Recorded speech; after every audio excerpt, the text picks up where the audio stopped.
What's going on, everybody? Welcome back to another episode of the Work the Crowd podcast. I am one of your hosts, Dougie Fresh, and as always, I am here with Coach Klucas. What's going on, buddy? What is up, my guy? Great. This guy. Just been a great weekend for football, sports in general this weekend. So, Has. great mood. Yeah, and that means we have a lot to talk about today. So let's go ahead and get started. We're going to start with some golf news. Brooks Koepka is now heading back to the PGA, coming from LIV. He decided not to come back or go back to the LIV. But that does not come without its penalties, we'll say. You want to cover that? It's a lot. And it really kind of makes you think, like, is it worth it? Think about, the four major players in this that were on the LIV deal. Rahm, DeChambeau, Koepka. Why am I drawing a blank on the fourth one? Mickelson? Yeah. Well, Mickelson hasn't really been participating for the most. I mean, he's participated like in the Masters and stuff, but like he's majors. Yeah, he's kind of. He can play on the Champions Tour now, though. Right. He's kind of doing his own thing compared to the rest of these guys. But like Phil has no ambition of wanting to go back to PGA. But so then you have they created this new essentially rule to allow players to re-enter the PGA. And literally they made this rule essentially just for those guys. And according to what the rules state, they have till February 2nd to make their decision. And it's a one-time, it's not an open door policy. It's a one-time thing. You either accept it or you don't. But like Bryson still is contracted through 2026 with LIV, and he says he plans on seeing through his contract at least. And Rahm hasn't said anything in terms of like having any snow of leaving. Koepka was the first domino. He took the bait. He left. So what does this mean for Brooks Koepka? Well, he's banned from receiving any bonus money from the FedEx Cup throughout the entire 2026 season. This is what he has to do to be eligible. Like he has to agree to do all these things to be able to rejoin the PGA, which essentially he already has. So he's banned from receiving any bonus money from the FedEx Cup through the 2026 season. He has to give up 5 years of forfeiting player equity shares. That's estimated by the PGA to be anywhere between $50 to $85 million. All right. He has to make a $5 million charitable donation, and he has to essentially requalify for every major PGA event. He's not just automatically in. To me, it's just not worth it. Giving up 5 years of player equity share, that would have been the number one. As soon as they said that, that immediately would have been a no for me. But I mean, think about it. For these LIV guys, like you're playing at your own free will, basically. You're allowed to do all these other things that you're not allowed to do on the PGA, YouTube, all this different stuff. And you still get to play in all the major events for the PGA. I wouldn't have done it, to be honest. I would have seen it through. Regardless if we think LIV is going to be a major key factor going forward, whether it's going to stay. I would have at least seen it all the way through. I'd be damned if I do this. 50 to 85 million over the next 5 years. Absolutely not. You could have told me I was going to lose 5 million over the next 5 years and I still wouldn't have done it. Does that mean 50 to 85 million per year, or does that mean like what it's estimated total for the 5 years? I mean, he made more than that doing LIV in his contract. That's what I'm saying. Well, I'm saying he don't need the money. I'm saying though, I'm not giving it up, regardless if I need the money or not. I'm not giving that up. Yeah, he made what, 275 million with LIV? I'm not giving that up. I'd rather just keep my money. Well, I think a lot more goes into this than just the money piece, and this is why even DeChambeau or Rahm were probably even contemplating it. Is that because they're the best golfers in the world? Some of them, and they don't get the chance to prove it day in and day out like Scottie Scheffler does or like Rory does. And I think more of that comes into play with playing on the PGA Tours, that you're playing with the best of the best. And I think you'll see Koepka slowly get back into the swing of things, no pun intended. And he's going to be back to where he kind of left off. I truly believe that. Koepka was, number one in the world at one point.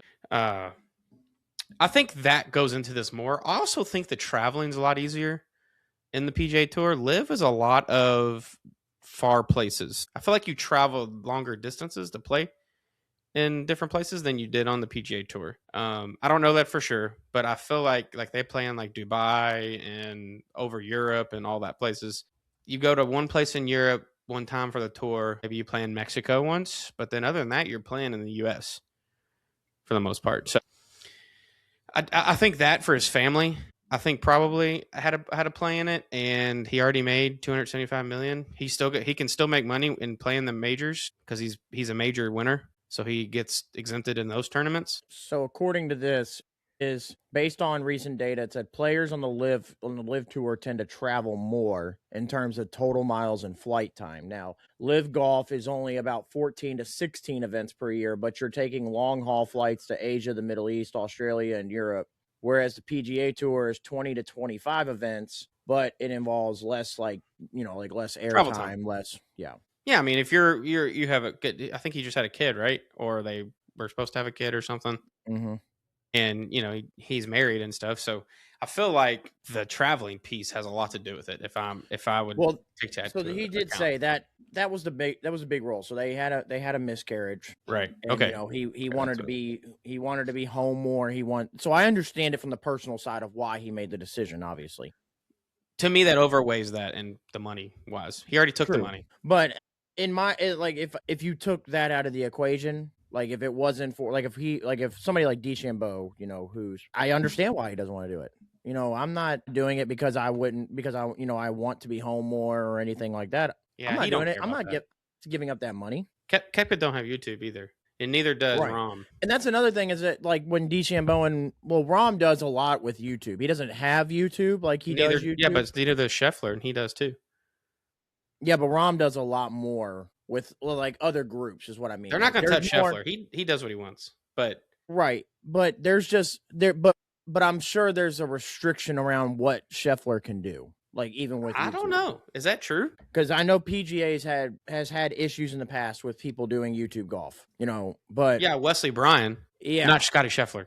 And don't get me started with that because the fact that Wesley Bryan brought up the good point. He wasn't like bashing Koepka for going back or anything, but he was like, this guy played on a rival tour for years and you allowed him to come back. Granted, yes, he has all this that he has to do, but Wesley Bryan played a 9-hole scramble and was banned. So all this says on Google says this is all around media rights. So players in the PGA Tour are permitted to have their own channels. They just cannot use them to broadcast, stream, or film official tournament competitive rounds. So what that's not a play then. DeChambeau could go and do this, come back to the PGA Tour and do that. Yeah, but is it worth giving up 5 years of player equity share? That's, I think, is the biggest kicker. If he gets $500 million for LIV, no. But he's also made $300 million or whatever. Yeah, and what we're alluding to with that is Bryson is 2026 contract ends at the 2026 season. He is looking for a $500 million deal with LIV. So I don't know. I could see Rahm coming back and agreeing to that. Depends what kind of competitor you are, right? Bryson seems like he kind of enjoys being the outlaw with that. Yeah. I mean, he still has a U.S. Open while he was on LIV. I mean, he was in the play with the Masters last year. Obviously, he got his fucking ass whooped by Rory. But, you don't play with the best of the best every weekend. And I think your chances of winning more tournaments in the PGA, especially majors, goes down. Because the competition is just not there. Honestly, the concept is the same with if you're playing SEC teams all year in football, then you go play an ACC team at the end of the year. The likelihood, because you've played better teams throughout the year, you're a better team, right? I don't know if that concept really works with. Oh, absolutely, it does. If you're DeChambeau and you don't play against Scheffler and all those players and Rory every single weekend, you don't think DeChambeau would be a better golfer? I was just making jokes about how the SEC just hasn't been the same ever since. I got you. Well, you know what I'm getting at. For all schools to be able to pay for players. The SEC hasn't won a championship. Yeah, we don't need to get into that. It's a funny joke. Yes, you're right. But the concept is the same. Yes. People have been saying that. And I think it goes both ways. And it goes both ways because I've heard people debate, there's obviously people that love Scotty Scheffler, think Scotty Scheffler's an all-time great, people like us, and we believe that. But then there's also people that are like, Scotty hasn't had to play. Scotty's still number one in the world. Bryson, Koepka, and Rahm are still in the PGA. Is there no? Like, so that, I mean, there's that other side of it as well, where if you're a PGA player, you kind of want them to come back too, because it's like, all right, I'm tired of people saying this is a watered down field, basically. And, you know, I want them all here so we could prove something. Yeah. If I'm Scheffler, absolutely. Absolutely. But I don't think he's still number one. I think when you add the DeChambeau's every weekend and the Roms every weekend. Yeah, and not only that, it's just, when Rom left, Rom was the clear-cut number one in the world at the time. Correct. That's why he got the money. Yeah.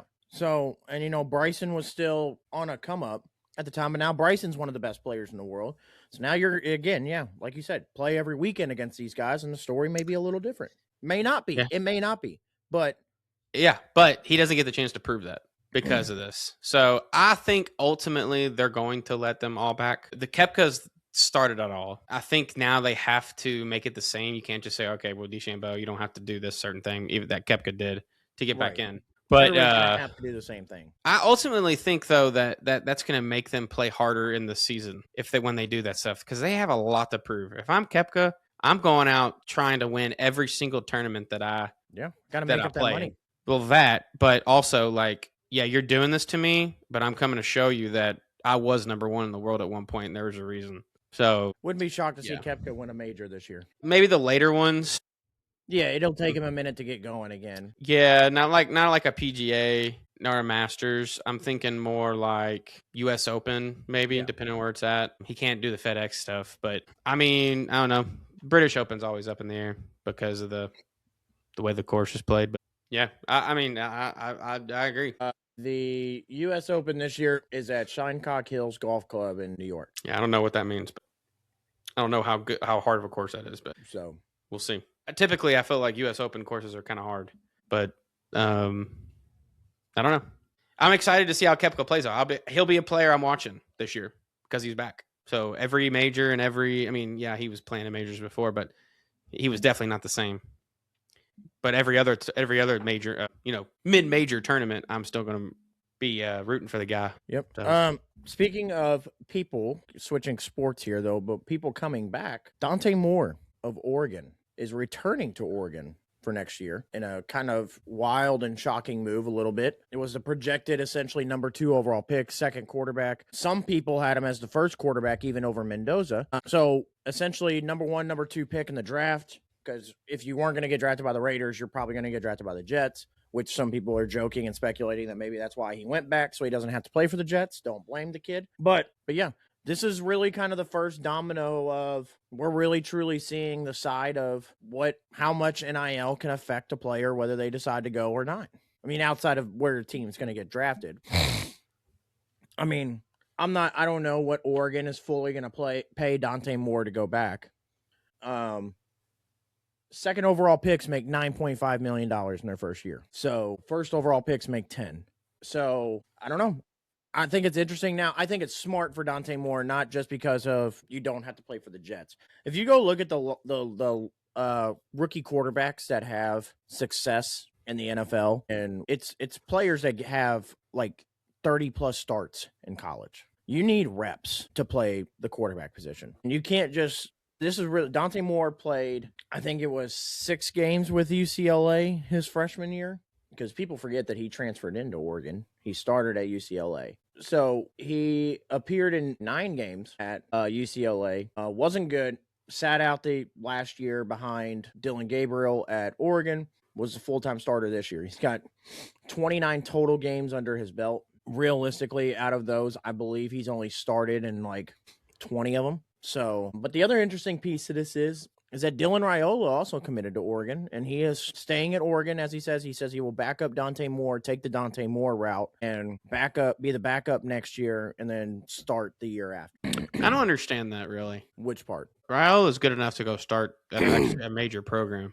I don't know why he wants to take that backup route. I'm not sure if that makes sense to me. But I mean, take a full year of development. Maybe but you're not getting game reps. Again, we just talked about that. Right. But he's also started 2 years already at Nebraska. Take a year off. That can get in your brain.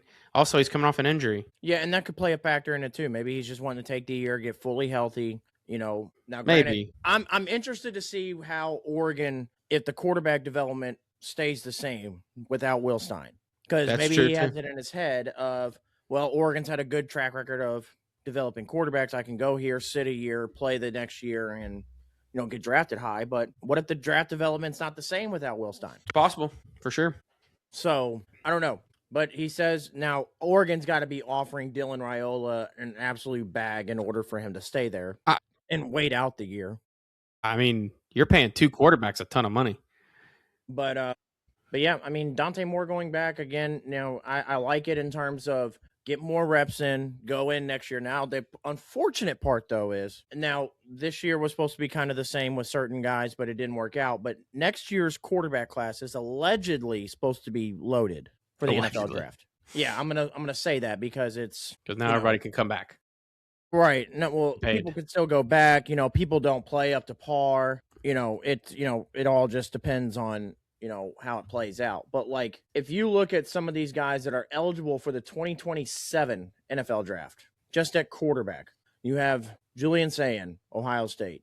You'll have Dante Moore. You've got Arch Manning. You got Jaden Mayava. You've got Lenore Sellers. You got Sam Levitt, John Mateer, Brendan Swordsby, DJ Lagway, Nico, Darian Mensah. You got a lot of good quarterbacks that are eligible for the draft next year. So you're taking a risk of you could have been number 1, number 2 this year to maybe next year you end up going, anywhere from 1 to 18. Yeah. I think for Dante Moore, though, I feel like it's more about, you already kind of mentioned it. He doesn't have to go play for the Jets, which have historically been a horrible franchise for quarterbacks in general. In the last 10 years, a horrible franchise in general. But according to, rumors and, just doing some research on Google, his NIL evaluation's close, $7.5 million. That's with like Nike deals, like all kinds of stuff. That's a ton of money for a lot less pressure in playing at Oregon than going to try and lead an NFL franchise. And he can come back to college, what he's familiar with, and still get paid top 10 money in the NFL. So, and he gets reps from that side of it. It makes total sense for Dante Moore to come back. NFL side, I think that makes sense for teams because you want a more experienced quarterback coming in. I can see the downside. Obviously, yeah, okay, you're planning on this guy entering the draft. Yeah, we're going to plan on drafting him, second overall. But and now that he's come now with NIL, they can just come back and get paid. I think that is different from the NFL because there's more options out there. You can sign free agents for a year, do whatever, and get by until you want this guy when he has no choice but to enter the draft and want to play in the NFL. So I think from both sides it makes sense. Now I think there has to be some sort of regulations on this again. We could talk about this for a whole hour, honestly, on the NIL situation, especially in college football. But I think this is still a domino that's going to fall or has fallen that is going to make more fall with the regulations is all these players coming back and making a lot of money. So I think it's great for both sides, NFL and college, to be honest. I mean, it makes sense. Like you said, you get more reps. You're going to get a more seasoned quarterback coming in next year. You get a chance to maybe go back and compete for a national title again next year at Oregon. You've got that to look for, maybe a Heisman Trophy to play for as well. You can build up your accolades as a college player. And yeah, and then for the NFL side, I'm getting a more seasoned quarterback when he comes in. I don't, he's got more reps. I don't have to worry about making sure he gets reps and all this and that. But yeah. And then, from the Jets side of things, I'm sorry, Dante, you can run, but you can't hide because the Jets are probably going to be just as bad next year, still pecking. True. But like you said, he might not have to go to Jets because there's going to be other good quarterbacks. Correct. So for him, he might not make as much money, but he's making money now that more than anybody in those other quarterbacks are probably making. And now he doesn't have to have the pressure of maybe playing for the Jets and trying to lead that shitty-ass franchise. Correct. That could be a good spot for him. Also, Dylan Raiola's NIL deal with Oregon is reported around $2 million. And the only issue where the rest of his NIL money could come from is he is an Adidas sponsor. So I don't know if he ends up terminating that contract with Adidas to join Nike. I doubt it because he is a Mahomes lover and Mahomes is with Adidas. People were joking. He's changing then. People were joking that the reason he's sitting out this year at Oregon is because of the potential that Patrick Mahomes has to sit while he recovers his, off his ACL injury. He's going to only play if Mahomes is playing. Yeah. So when Mahomes retires, he's just going to retire. Maybe. So It'd be hilarious if they goes to the Chiefs. Dear God. That'd be fucking hilarious. But yeah, so Dante Moore returning, good for all parties, good for really the sport of college football. It just adds another an elite quarterback going into next year that you get to watch in primetime games. So yeah. All right. Speaking of Oregon quarterbacks, let's talk about Justin Herbert and the Chargers. And I'm going to be a little mean here. That's okay. Jesus, that's okay. But Justin Herbert has been playing NFL football for going on. This is his 6th year with the Chargers. I don't know if Justin Herbert has ever had even an average offensive line in his lifetime. Okay. And this is where the part I'm going to be mean a little bit. You're telling me out of all of these people in the world, I'm going to make a joke because I seen it on Twitter. All these obese people in the world, we can't find 5 guys to protect Justin Herbert. I mean, I don't understand what do these franchise, like Cincinnati with Joe Burrow, LA is really good. Cincinnati's a shithole, like as an organization. So there's an excuse a little bit there. You're in LA. You're the Chargers. You have every resource available in the world to you, and you can't get an offensive line to protect your all-star quarterback. I mean, now I'm not gonna say that's the only reason why Herbert can't perform in the playoffs. I don't know what it is. I don't know what. And somebody made a point that Justin Herbert is the epitome of what Oregon football is. Great regular season team. They look fun. They get your hopes up, and then they get into the playoffs and they crash and burn, because that's the epitome of Oregon football. But I don't know what clicks in Justin Herbert's head when the playoffs come around, that where he just all of a sudden just gets significantly worse. But if you look at Justin Herbert's career playoff numbers, he's played 3 playoff games. He's 0-3. In those playoff games, he has a 54% completion percentage for 674 yards, 2 touchdowns, and 4 interceptions. And those 4 interceptions came in one single game last year against the Houston Texans. Oh, man. Yeah, I don't know. I know that. No, go ahead. I would say for the Chargers side of things, they fired Greg Roman, and they fired their offensive line coach, who was, according to Google, was Mike Devlin. I really don't know who that is, to be honest. But they fired both of them. They got to. I mean, that's something that Harbaugh's going to try and get some more offensive power in here. And a better O-line coach. Because honestly, I do think the O-line coaching matters. The schemes and stuff they run and how they basically run Herbert in the offense. Man. Well, but the other thing, it doesn't excuse, If I'm Harbaugh, I'm firing my training staff too. Because look at the Chargers. The reason why their offensive line, if you look on paper at their names, the offensive line should be good. Rashawn Slater gets hurt, out for the year. Joe Alt, back-to-back years, out for the year, gets hurt. And then all of your offensive linemen that you use to replace them all get hurt all the time. So now I have to ask myself, okay, what are my offensive linemen doing or not doing? Or what is my training staff doing or not doing for these guys? It's a fair point, yeah. Why are they getting hurt all the fucking time? Like, I got to have answers, because I need to know, is my training staff doing the right thing and these players aren't? If so, I got to get the players out of here. But if this training staff isn't doing anything, and I know you can't prevent, like Rashawn Slater, what was it, an Achilles or an ACL, I believe. You can't prevent, like something happens like that. Well, that's you can do certain things. Achilles, though, are overuse injuries. Correct. But like there's certain things you can do, but sometimes it's just inevitable. Like, it is. Yeah. So I understand that. But when I've got players constantly going out for hamstrings, like hamstring injuries and stuff, like what are we doing or not doing, like that are preventable? So I don't know. That's why I got to look at my, I can blame my offensive line coach all I want, but if I'm giving him guys that shouldn't even be playing football right now, probably, I can't really blame him, because I have to, because what are we doing or not doing that this offense, that the guys aren't staying healthy? Yeah, I mean, this is the first step to get a new O-line coach in there. I still don't think that 100% excuses the way Herbert's played in the playoffs. I know not having a great offensive line sucks. He's running out there running for his life. But he's played horrible in the playoffs, and that partly is on him. Maybe he thinks he has to do everything. Some players struggle when they think they have to be the guy in a pressure situation like the playoffs. I don't know. That's just obviously speculation, but it takes good. I think that gets covered up though by coaching. I think if you bring, I don't know, maybe a Mike McDaniel in there to run that offense that can get creative and can keep Herbert out of certain situations, I think that happens all the time. You have coaches who can hide your quarterback's flaws a little bit. But ultimately, Herbert's got to be better. Yeah. He's got to figure it out. Going back to the offensive line as well. Harbaugh came from Michigan, where Michigan, why they won games was because of their offensive line and defense, obviously, as well. But controlling the scrimmage.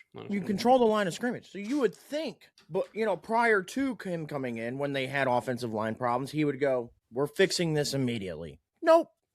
Just haven't done it. I just don't understand it. But yes, it does not. It's still, at the end of the day, does not excuse how Herbert has played in the playoffs. Herbert was up in this first playoff game against Jacksonville in 2022, was up 27-7 at halftime, and they lost the game 31-30. Yeah, but that's not his fault. You put points on the board. Yeah, but your defense can't give up that many in a row. I mean, good God. That's horrible. You can't put that blame 100% on the offense. If your defense is playing bad, I think that hurts the offense as well. Not saying they still couldn't put up some points, but clearly the other team made adjustments and they didn't. And obviously the defense wasn't doing shit. So that's recipe for disaster. To be a championship winning team and win the playoffs, both sides of the ball have to be good, because the Houston Texans this year are a product of that. Their defense is phenomenal. But you got C.J. Stroud playing like shit. You throw 4 picks or however many turnovers you had yesterday. Your defense is going to play like crap because you're not on the field too much. So you got Herbert. You're saying he's thrown 4 interceptions in those 3 playoff games he's played in. And they were in one game. There is no chance in hell that defense plays any good because they're tired all the time. Yeah, and going back to this offensive line, just to point out, the Patriots this year in the regular season, because they played the Patriots in the first round of the playoffs, obviously, last week. Patriots this year were 26th in the NFL in sacks as a team. They got to Herbert 6 times. That's a problem. Yeah. That's why their coach got fired. Yeah. Speaking of another team and coaches getting fired, not a head coach, but an offensive coordinator, let's talk about the Eagles a little bit, because they crashed and burned against the 49ers. Our faith was very much misplaced in that team, and yeah, and it should have been. I'm a little upset about it. It's on us. We're gonna take hand up accountability. We're gonna eat that one, because we should have seen it coming. We've literally watched this Eagles team play physical, actually physically play football all year, and it hasn't looked good. And we still just went with they won it last year. They did it last year. We just got to hold faith. No, we should have seen this coming, I guess. And at the end of the day,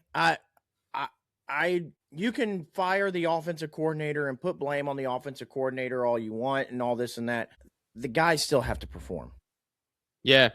I mean, Jalen Hurts this year looks like he forgot how to play quarterback at times. Jalen Hurts never looks like he gives a shit, which I think bothers me a little bit. If I'm his teammate, I think that gets in my head a little bit. It's like, does this guy even care what's happening out here? And here's where I'm going to defend A.J. Brown a little bit. I understand the wide receiver diva. You don't want it in the locker room. It does become a problem eventually. As a quarterback, as a athlete, at the end of the day, whether the play calls for it or not, or whether I should want to get the ball into the hands of my best player. Sure, absolutely. Regardless. So I understand where A.J. Brown's coming from, because it almost just seems like you not only am I not getting the ball based off the plays we're calling, it just seems like you don't want to throw it to me in general. Now, in saying that, AJ had crucial drops in the 49ers game. And if you're going to complain all year about not getting the ball, and now we get you the ball in these moments and you're going to drop them, you can't complain anymore. I can't hear about it. But But at the same time, on the flip side, I mean, Hurts looks like he forgot how to play football at times this year.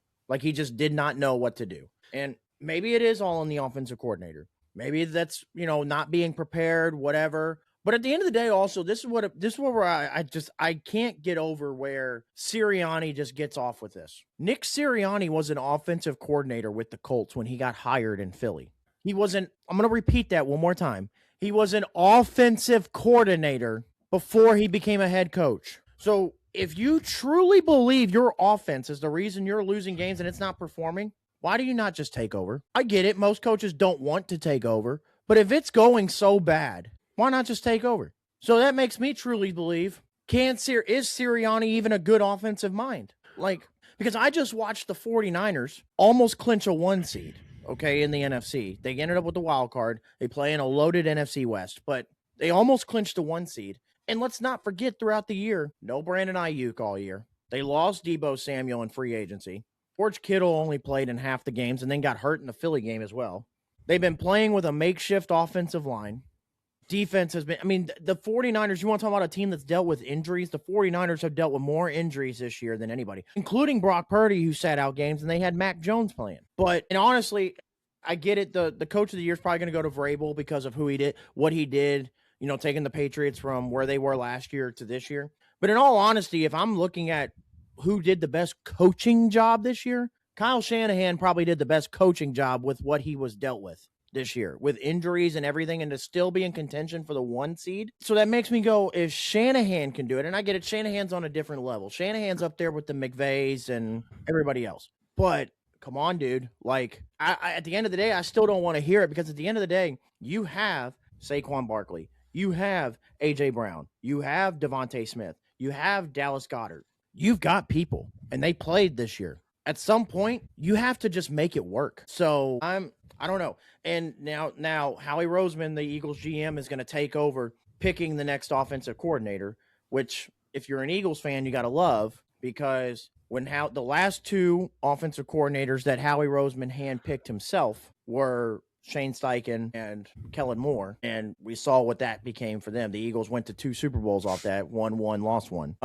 So I know, I get it. Howie Roseman, I mean, this probably is Sirianni's, like, I get it. He just won a Super Bowl, but this is probably Howie Roseman's way of saying, I'm picking your offensive coordinator, and if you don't figure it out, this is probably your last year. Yeah, they had to take that first step, though, with firing the OC, just to see, is it the OC, or is it Sirianni not having guys ready? Is it, you know, coaching meetings, like, you know, whatever? They're going to figure it out. I feel like the Eagles organization's, you know, a winning organization, and they're going to figure it out, whether with or without Sirianni. But like you said, though, ultimately your players have to perform. I watched in that 49ers game, Jalen Hurts missed some wide open throws too, not just drops by A.J. Brown, but and that's been all bad throws. They've been horrific. Yeah. They got to get on the same page, and I think that does suck, though, if you're not on the same page with your top receiver. But they got to figure something out, or they got to get rid of A.J. Brown. Go through and look at what great team, what doesn't have that connection. Star wide receiver aren't in tune with each other, or tight end like Mahomes and Kelsey. Yeah, whoever your top receiving target is. Yeah, you're always in tune. Yep. I mean, look at the entire NFL. We were watching the Rams-Bears game last night, and on multiple third downs, where's the ball going? Puka. Can everybody in the world know where the ball's going? Yeah, we all know it's going to Puka. You still can't stop it. Still can't stop it. When Rodgers and Devontae Adams were playing, guess what? In a critical play, guess where that ball's going? Devontae Adams, and you can't stop it. Yeah. When Brady was at the Patriots, it's all you just go back. He was going to Gronk. When Brady had Moss, it's going to Moss. When Brady had Gronk, it's going to Gronk. When he had Edelman, it's going to Edelman. Yeah, it's you have to have that duo, that connection with the quarterback for the know. I know where the ball's going to be, where you're going to be, and we know that this play is going to work 100%. Yeah, you have to have that. If all else fails, I'm going to you. I know where you're going to be. You know where the ball's going to be. And the Eagles did not have that. I think if they do have that connection, though, like if him and A.J. Brown are on the same page, this offense looks a lot different. You have Saquon Barkley, arguably the best back in football. I don't want to take anything away from Jalen Hurts, but I want to say Hurts is very good, and he is. He's won a Super Bowl. He won a Super Bowl MVP. But it's just like I also watch what they do on offense, and it's not good. And it just makes me go, there is probably, you can call it harsh, whatever, there's 17, 18 quarterbacks in the NFL I could put in that same situation, and it thrives. Maybe. So it's like 17, that's a lot. There's also a lot of very good quarterbacks. There are, but that's for someone who's been to 2 Super Bowls and won one. Like that's tough. I don't know about that. Here'd be some of your borderline ones that I want. If I put Bo Nix in that situation, you think Bo Nix has a problem finding A.J. Brown? No. Okay, if I put Caleb Williams in that situation, you think Caleb has a problem finding A.J. Brown? Absolutely not. That mofo could be blindfolded and probably still Brock Purdy? Brock's a system quarterback, so probably not. Okay, now let's have a little conversation about that, because I was with everybody in terms of like Nick Wright and Colin Cowherd going, let's pump the brakes on Brock Purdy being this top level guy because he has who he has. But this year has changed my mind on Brock Purdy because there is no Debo. There was no Ayuk. Kittle's only playing half the games. And Purdy, and he's playing with a makeshift offensive line. Purdy didn't have the Avengers and found ways to win games. Now, so did Mac Jones. But yes, it helps that he's playing. It 100% helps that he's playing with Shanahan. But behind every great quarterback is a great coach. Sure, yeah. So I can't necessarily always use it. But Brock Purdy didn't have the Avengers this year and found a way to win games and perform at a very high level. So, yeah, I mean, I still think he's still. You put him in another situation. I still think he struggles more than he would in 49ers. He fits that system. Yes, he's the perfect quarterback for Shanahan. But yeah, I want to say Hurts is, one of the top guys and everything, but I can't. When week in and week out, it looks like you've forgotten how to play football at times. I just can't. I can't do it. Yeah. So all right, let's to sum it up here before we switch topics to the last one. What are the top two things they need to do this offseason to fix it? Well, they've already fired the offensive coordinator, so not counting that. So I would say three. I would go three things. You got to find your offensive find an offensive coordinator, and don't just go hire somebody just be off name value. You got to find somebody that's going to fit what your offense has. Do you ask Jalen Hurts about it? Like, hey, who would you like? I think if you're Howie Roseman, you take it into consideration, but I'm not letting him make the decision. Let's just see what he says, basically. Yeah. I think you got to get A.J. Brown out of there, regardless of how you feel. Eventually, like we said, he does become a distraction to where we just say, all right, let's just get him out. Now, with that, you're losing a lot of receiving. Now you have to ask yourself, is Devontae Smith a number one, or do we have to go maybe get somebody else? I still think they need somebody else. And so maybe that's you draft somebody in the first round. But I think in that first round of the NFL draft, the third thing I would do is you're going to have to you got to make a decision on where do you want to build off of. Howie Roseman's always built off the defensive line. So do you go get another edge rusher? They did have at times issues getting to the quarterback. So do you go get another edge rusher? I think they also need another corner. I think you got getting rid of Darius Slay and leaving Quinyon Mitchell and Cooper DeJean, who are very good. You left yourself vulnerable at that other cornerback spot. And that's where they got beat all the time. So do you go get another corner? I think you got to fix. I think if you're Philly, you got to get back to what Philly does, and you got to rebuild the offensive line. Ever since Kelsey left, it's not been the same. So that's four things. But no, I'm saying you got to, based off the draft, you got to make a decision on what you deem is more. Oh, I got you. Yeah, I'm saying it's what you deem is more the drafting process, basically. Yeah. So do you value going to get another receiver if you trade A.J. Brown? Do you value another corner next to your two all-pros in Cooper and Quinyon Mitchell? Or do you value rebuilding this offensive line? You're going to have to make that decision. I think if you're Philly, you got to rebuild this offensive line. Cam Jurgens was good last year, but this year he was horrific. And, the offensive line has been injured, and we've seen now when they get injured. Also, you don't know what Lane Johnson's going to do. Is he going to come back another year, or does he retire? So I think you got to get back to what Philly was good for, and that was they had the best offensive line. You were able to run the ball because of that offensive line. I was going to bring that up because that only helped Saquon. Yes. And they abandoned the run a lot this year when things were getting tough. Yeah, and they just try to let Hurts. You get down early, you get off the slow starts, you can't run the ball anymore. Yeah. So that only helps them with Saquon being able to be who Saquon is, which is arguably, like I said, arguably the best back in football. So Philly is built to play ahead. If they have to play from behind, it becomes an issue. Yeah. So I agree with that. Okay, so last thing, NFL-wise, this just happened this morning. We're recording on a Monday, January 19th. Sean McDermott from Buffalo Bills let go. They let him know last night that they weren't going to, or either this morning or last night, whichever one it was, that they were going to move on from him as head coach. To me, this instantly becomes the top coaching job in this coaching carousel. Josh Allen is midway through his prime. He's just now turning 30 this year, and you have a great running back. You have a good offensive line, and they were there. I mean, the team was there. Maybe this is just This is the next move, and it seems like it makes sense. I know this. People have been watching like ESPN and all that. People have been mixed about it, about them firing him, but ultimately, Buffalo has not much to show with Josh Allen being there. And to me, this was Super Bowl or bust. There's no Mahomes, there was no Burrow, there was no Lamar, and you still couldn't get to the AFC Championship game. So you gotta get him out. I think the defensive coordinator is out because McDermott's a defensive guy, and obviously their defense didn't pan out as well as they think they should have. And I think defensive coordinator is probably a problem with that. So he's also gone. Now, who do we get? So here's my thing. I wish NFL teams, when they pick head coaches, when they pick these coordinators, would really evaluate why were these coordinators good.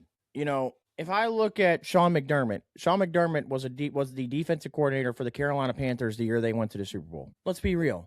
You look at that Carolina defense, you had one of the greatest linebackers in NFL history in Luke Kuechly, who called out everything, who pretty much ran your defense for you.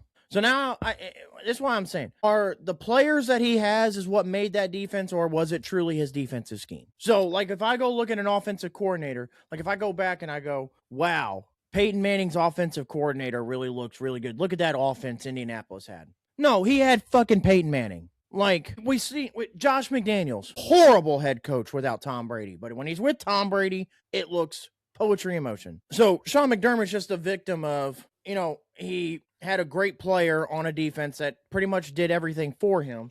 Defense was great. He got a head coaching job off of it. And then also just so happened to have Josh Allen fall into his lap. All right.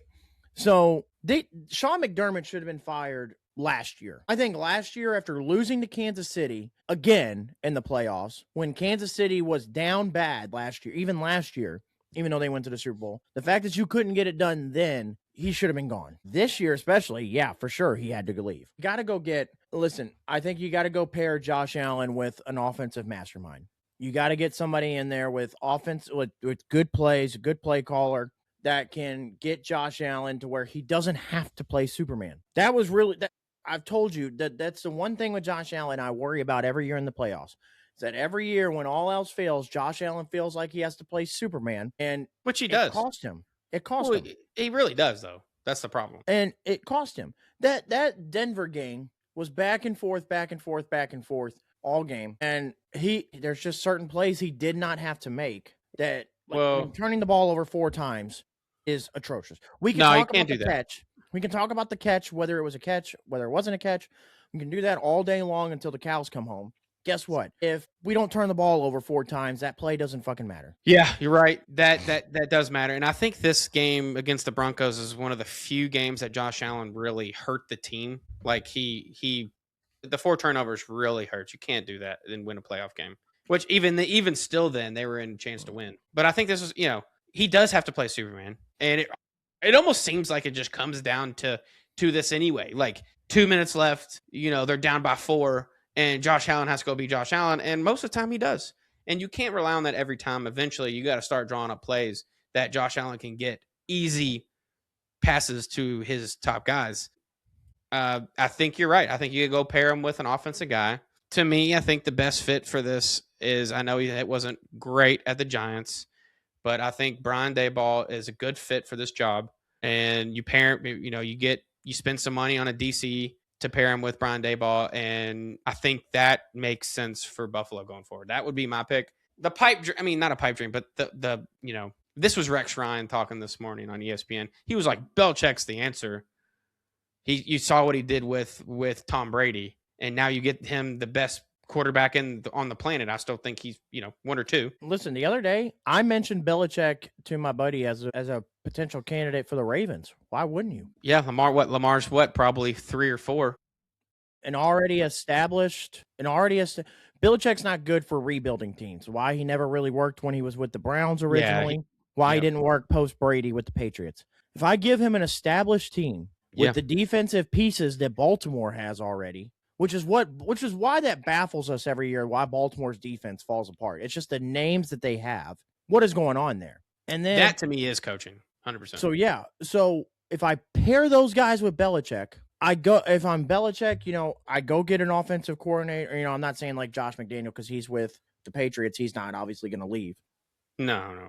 But I go get another offensive coordinator to pair with me. I take care of the defense. You take care of the offense, and pair that with Lamar, Derrick Henry, Zay Flowers, Mark Andrews on the offense. And then Justin Matabiki, Roquan Smith, Kyle Hamilton, Marlon Humphrey on the defense. Listen, we can laugh about Bill Belichick and his girlfriend and how it hasn't worked in college and all this and that. You give him an established team in the NFL, and I would take Bill Belichick over anybody. Yeah, and this goes to prove that even in college, which it is a different game, less of a different game now with NIL, but he's rebuilding the entire North Carolina football program, and he can't do it. It's just not going to work. I do agree that also would be a good fit for him to go to Baltimore. But Buffalo also seems like a good fit. Same situation. You pair him with a good offensive coordinator, and it's probably going to work. The division too. How good of a story would that be? New England? Yeah. I mean, how good of a story would that be? Yeah. But Belichick and Josh Allen against Drake May and Mike Vrabel and the Patriots. And I know, like, Joe Brady's a hot name in the coaching world as well, and he could be a candidate for Buffalo. I think if you're Buffalo, you got to go get somebody new. You got to get a new voice in the locker room. Like, I get it, Joe Brady, you may want to do it just to keep him because you like him, but, like, I think you got to have somebody that hasn't been there at least in a while, like Brian Daboll. Got to get a new voice in there because if I replace McDermott and I've got somebody that's been there pretty much repeating the same stuff, it's not helping. So yeah, and you saw flashes of what Daboll could do with Jackson Dart and Scatterboo and Malik Neighbors. You saw flashes of it. He's a great offensive mind. You can see it in those quarterback interviews he does, like that one with Jaden Daniels. Daboll was Josh Allen's offensive coordinator. Yeah, I know. To me, this does make sense. That's my first pick. Is you call Brian Daboll and say, you probably get him for a little cheaper than what you get for other coaches. Like if Harbaugh was still in the situation, I still think he'd still be a top candidate. But them boys saw what he did with Lamar, maybe not. Huh? Them boys are punching air right now. Harbaugh him and Stefanski. Stefanski though might have a lot of success in Atlanta. Yes, that's actually a good situation. He just needs to get the great quarterback in there, the right quarterback. People are bashing Stefanski, and I'm like, this dude took the Browns to the playoffs twice. You realize how fucking hard that is? Horrible. They were horrible. And not only that, and he did this without any kind of like essentially competent quarterback play, except for the 2 years he made the playoffs where he had old ass Joe Flacco, and then he had Baker. Now, organization fucked up the whole Baker thing, but Stefanski's also a 2-time coach of the year. Like this isn't somebody that's just some Joe Schmo off the streets that that was horrible with a franchise and there was no signs of being good. Stefanski's shown you signs of being good. And now I'm going to pair him with do they go get a new quarterback? Do they keep Penix? We always talked about, there's always been rumors of Kirk Cousins, linked with the Cleveland Browns. Maybe does he just keep Kirk Cousins for a year and use Kirk finally? Maybe, because maybe that's what somebody he wanted. And then I'm pairing him alongside with Bijan, a good offensive line, Drake London, and Kyle Pitts. That division isn't, Carolina won that division at 8-9. Yeah, barely. They barely won. So that division's open. That division is open for the taking. But yeah, I think another good name going back to Buffalo though is, and I think it'd be interesting, would be Mike McDaniel. A young offensive mind who's very good at the running game. So he's got James Cook that he gets to work with, who is the NFL's leading rusher this year. Now I get to pair that with some, offensive plays with Josh Allen, who's not Tua. So that could be something there as well. But the Bills' also biggest problem is they got to get Josh Allen a reliable receiver. Khalil Shakir is good, but they drafted Keon Coleman to be that guy. He's been benched on and off all year for, I guess personal stuff. So clearly he's not your guy. You had to bring in old ass Brandon Cooks, who showed up for you down the stretch. So it was great that he did. But I mean, outside of that, he's got a very good tight end in Dalton Kincaid, and really Dawson Knox is a good tight end as well. So you got two good tight ends. You have James Cook. You have a good slot guy in Khalil Shakir. You got to go get somebody on the outside that can just win one-on-ones. Could this be a spot for A.J. Brown? Yeah. I don't know what Buffalo's money situation looks like, but, could this be a spot for A.J. Brown? Or do you not bring in A.J. Brown because you kind of just went through this with Stephon Diggs? So if, the minute A.J. Brown gets unhappy again, does he start complaining again? So could this be a spot for A.J. Brown? Potentially. So I think you got to find that. I think whether you do it by draft, free agency, go get Josh a reliable outside receiver. And then you just got to continue building because they already have one of the best offensive lines. just keep building off the defense. That defense gets gashed in the run. So you got to go get linebackers and interior defensive linemen to help out this team. And listen, Buffalo has Josh Allen, so they're always going to be right there in the mix no matter what. But you just got to build off this. Yeah, they bring in the right guy. This is going to be night and day next year. Yeah, and again, you bring in Dayball and or Mike McDaniel. Who knows? Maybe this is your Andy Reid and Mahomes, and now this is what helps get you over the hump. I mean, yeah, realistically, you got Josh Allen playing for a high level for another 8 years. Yeah, as long as he stays healthy. But yeah. Okay, so all right, moving on. So if you lived under a rock, the NFL playoffs were going on. We have our AFC and NFC championship game set. We got the New England Patriots versus the Denver Broncos without Bo Nix because he fractured his ankle. Give him props for playing that the rest of the game. But yeah, I mean, true warrior, I think Bo Nix is. And then on the NFC side, you get the Rams versus the Seahawks. And let's go through our picks for this AFC and NFC championship game. I'm picking the Patriots. You have to on the AFC side. Bo Nix not playing. Now, Jarrett Stidham's no scrub. But I just think we're talking the magnitude of the moment. I get it. He'll be at home, so that helps a little. But magnitude of the moment, the Nick Foles story only happens once in a blue moon. True. I don't see this happen. If Jarrett Stidham had been playing kind of like Nick Foles had a lot of game reps going into that playoffs, prior to. So if he had been playing in these playoffs and played well and they've won, I would say Denver has a chance. But coming in cold, you haven't started a game all year. Now you're getting thrown into this situation, pressure, AFC championship game. You're at home. I think it's just too much. Vrabel, Drake May, and them get it done. And they go back to the Super Bowl, which is a travesty that this Patriots team can't even go through a proper rebuild without being right back into the Super Bowl mix. Well, that goes to show that Robert Kraft and that organization know what the hell they're doing. NFC side gets tricky. Yeah. I agree. So for me on the AFC side, I'm also going to go with the Patriots. I do think the game is closer than people think it's going to be, even without Bo Nix, because I think Sean Payton, if there's a coach that can make Jarrett Stidham look halfway decent, it's Sean Payton. The problem is I think they're going to have to try and run the ball. If they can run the ball against the Patriots, their game's going to be close. If not, maybe it's a little bit further out of reach because you're going to have to make Jarrett Stidham make plays. If I'm the Patriots, that's my game plan all day. Stop the run, make Jarrett Stidham throw the ball, see what happens. So yeah, I'm going Patriots probably by 10. Yeah, and then NFC side is tricky. Yeah, because Seattle, are they truly? Seattle's good, obviously, but are they truly that good? And how they looked against San Francisco, or was San Francisco just so injury riddled team that it finally caught up to them? And then, the Rams, at the end of the day, regardless, they haven't necessarily played great in the playoffs against Carolina or Chicago. But at the end of the day, it's still Matthew Stafford. It's still Puka Nacua. It's still Devontae Adams. It's still Sean McVay. So they find ways to win, man. Even against the Bears, who find ways to win.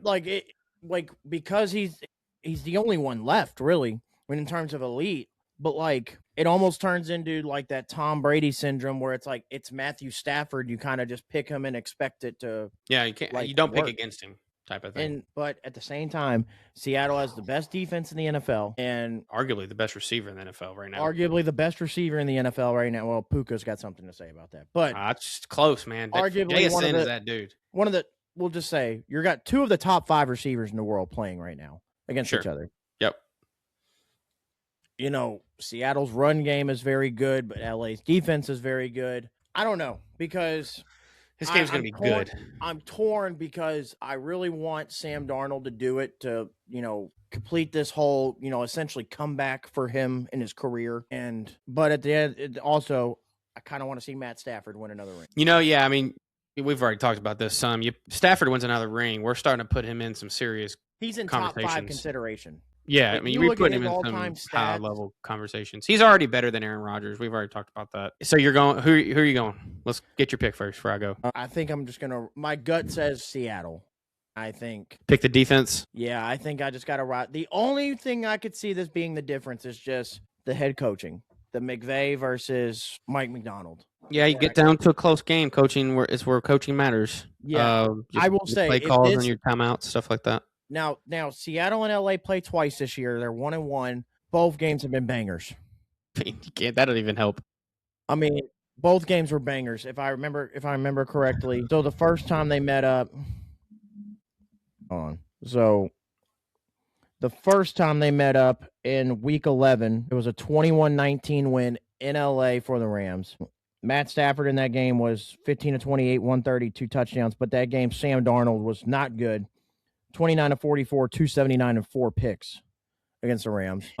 But in the second game in Seattle, more of a shootout. Seattle won in overtime, 38-37. Stafford was phenomenal. 457 and 3 touchdowns. In that game, Puka went for 225 and 2 touchdowns. But on the other side, Darnold was 270, 2 touchdowns and 2 picks. JSN 96 and a touchdown. You know what? I'm going Rams. 57 and 4 touchdowns against the number 1 defense in the NFL. Yeah, I'm gonna go. I'm going with the theory of trust the coach, trust the quarterback. The Rams win. Yeah, I'm also going Rams because you know who beats good defenses? Good Great offense. Great quarterbacks and good receivers. The Rams have the recipe to, and they've already shown it by beating them already once this year, that to beat Seattle. Now, granted, Seattle gets to host. The 12th man will be real in that situation. It is going to be hard to communicate in Seattle, but McVay, Stafford, Puka, the defense has made plays when they needed to all year. I'm also going Rams in a very close game, probably another game-winning field goal. Yeah, so I think we both are on the same page. Obviously, the Patriots. I think the Patriots are going to win, but Patriots Seahawks, which we've seen before, a little bit different this time. Patriots Rams we've seen before. Patriots Rams we've also seen before. And what people called the most boring Super Bowl, I loved it. Defensive slugfest, 13-3. Yeah, I like it. I like those types where it looks hard for the quarterbacks to throw.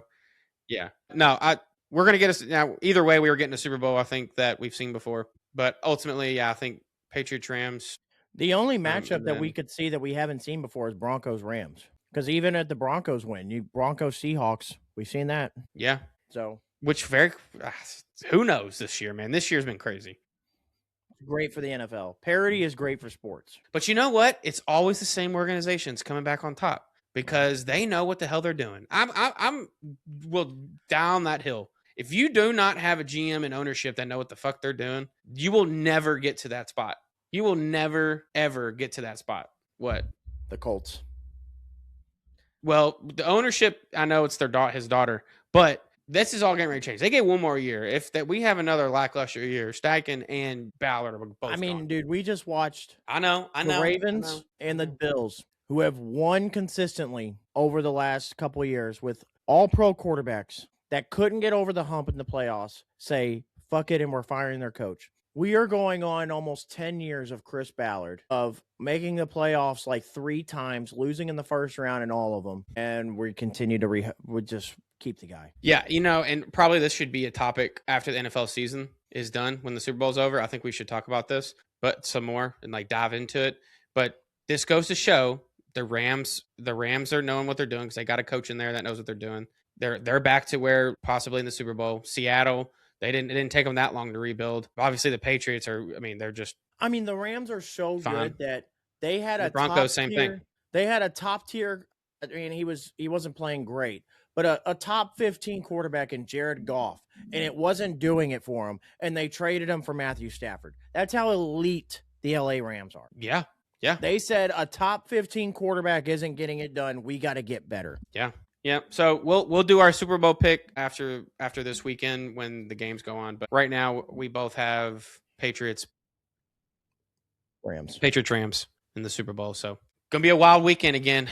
Tune in on Sunday. Also, going back to the Matthew Stafford thing, if he wins a Super Bowl, it'll be his second Super Bowl ring. He's right now currently 6th all-time in passing yards at 64,000, and he is 7th all-time in passing touchdowns at 423. So I think Matthew Stafford wins another ring. We have a conversation of him being top 5. Sure. I don't disagree. Yeah. Okay, so last topic. This is happening tonight. As of Monday, January 19th, we have our college football playoff national championship game. Indiana Hoosiers versus Miami Hurricanes. Home game for Miami in Hard Rock Stadium tonight at 7:30. Who are we picking? Indiana. Let's talk about it. Huh? Indiana. You said that pretty confidently. Is that you're saying it's not even a close game? Yeah, I'm taking Indiana, and I took them on the spread. I took it when it was still at 8.5. I think Indiana. They've done it to every team besides Penn State this year at Penn State, which is always a tough place to play. Miami is a it's a dream they're even here. We've already talked about this. I'm also going Indiana. I still think the game's a little closer than I'm thinking. Maybe like 6. I think that's right around where it's going to be. I don't think they blow out Miami. Miami's defensive line's too good. I think they're going to give Mendoza a little more fits than what he's used to. But ultimately, I think you trust Cignetti and Mendoza to figure it out in the second half. So, or I'm completely wrong and they just blow them the fuck out. I mean, it's very possible. We don't know. Anything's open today. But I am also going Indiana. You pick the best coach. You pick the best quarterback. And you also just have to fall on eventually. Carson Beck is going to Carson Beck. He is due for 3 turnovers. Yep. Just waiting to happen. You can only hide that guy for so much. And to be the best, you got to beat the best. And that's going to be throwing the ball against this Indiana defense. So probably Indiana's not going to let you Indiana's not going to let you just run the ball the whole game. You can't. Has any team in the playoff been able to run the ball against them? No. So you're not going to let you run the ball. And that's all Miami does is run the ball for 200 yards a game. You're going to have to make plays, and either you're going to make the play or you're not, and simply. So at the end of the day, Carson Beck I think it's going to come down to a Carson Beck turnover that cost him this game. Yeah. Yeah. And honestly, I'm very excited for the game. Mostly because no matter who wins, it's a great story. Indiana wins, their program is completely flipped upside down in a good way in 2 years. So what Cignetti has done, and if they win the national championship, I mean, it's going down in history as one of the best, probably the best turnaround in program history and NCAA history, probably. Or Miami, the team that was barely got into the playoffs and shouldn't have been there, and is the U back?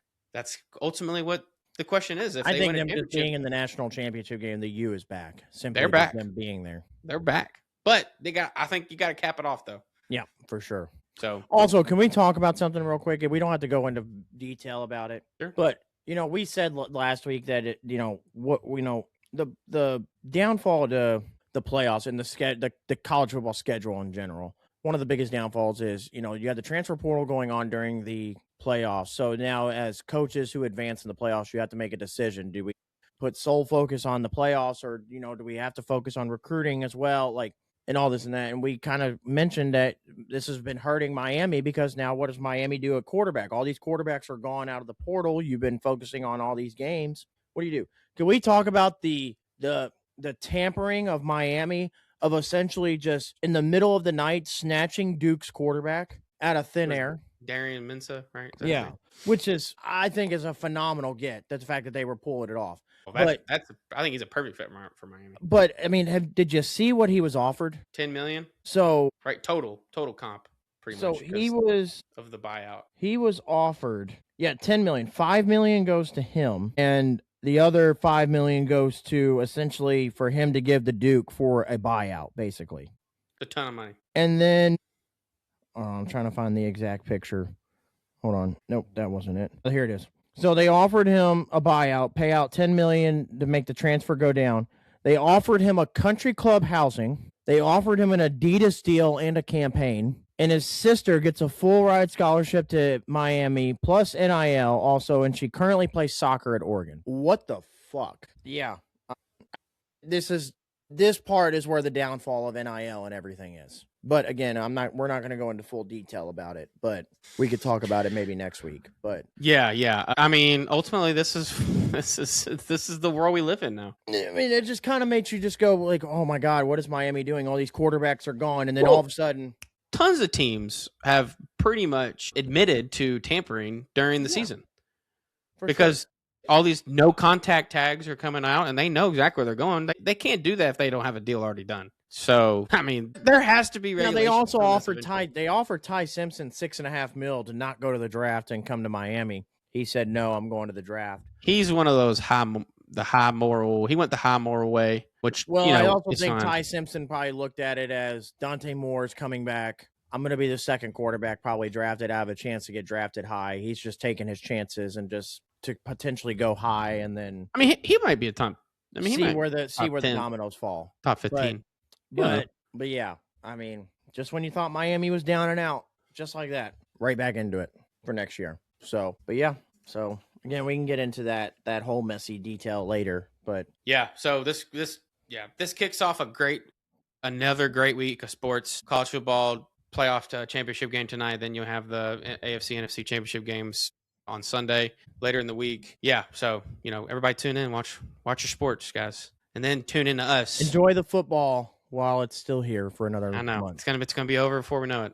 But yeah, but then after your playoffs, tune in to us and listen to what we had to say about it. But yeah, that does it here for this episode. Like, comment, subscribe, and we'll see you guys in the next one.